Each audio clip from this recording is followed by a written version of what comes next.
I'd like to ask a question on behalf of the lawyers in the audience.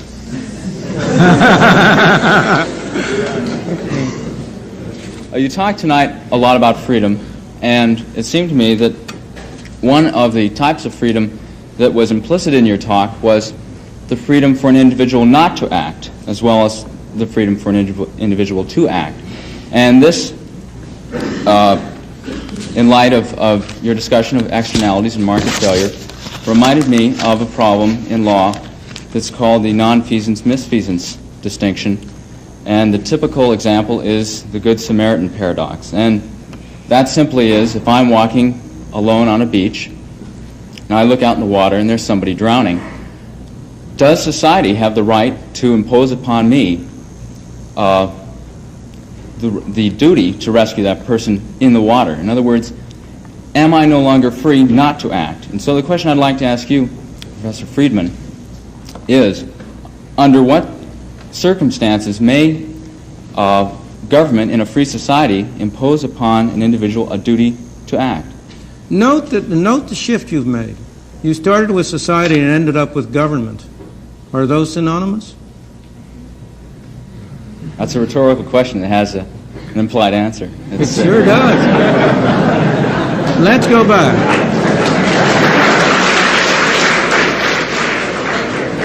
Let's go back. Because what you're really asking is a very fundamental question. And we can leave aside the legal aspects of it. The real question is, what's the case for believing in freedom? In particular, is a man free to sin?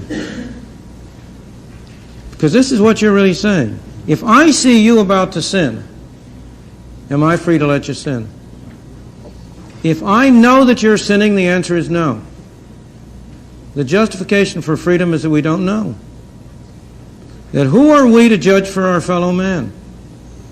Humility, the belief that after all I can try to persuade you but I can't force you, must ultimately rest on a recognition of the limitations of our knowledge. We don't say that there isn't such a thing as sin. All we say is we can't be sure we're right when we think it. Now you see this man walking on the beach. How can anybody force him to go out and rescue that fellow? And is it right to force him? You know, that's a problem that it's not easy to face. What we want to do, we want freedom, in my opinion. First, because we cannot know. We can never be sure we're right. And therefore, we have no right to force our views on other people. And second, because the thing that's really important is the individual's own values and his own beliefs.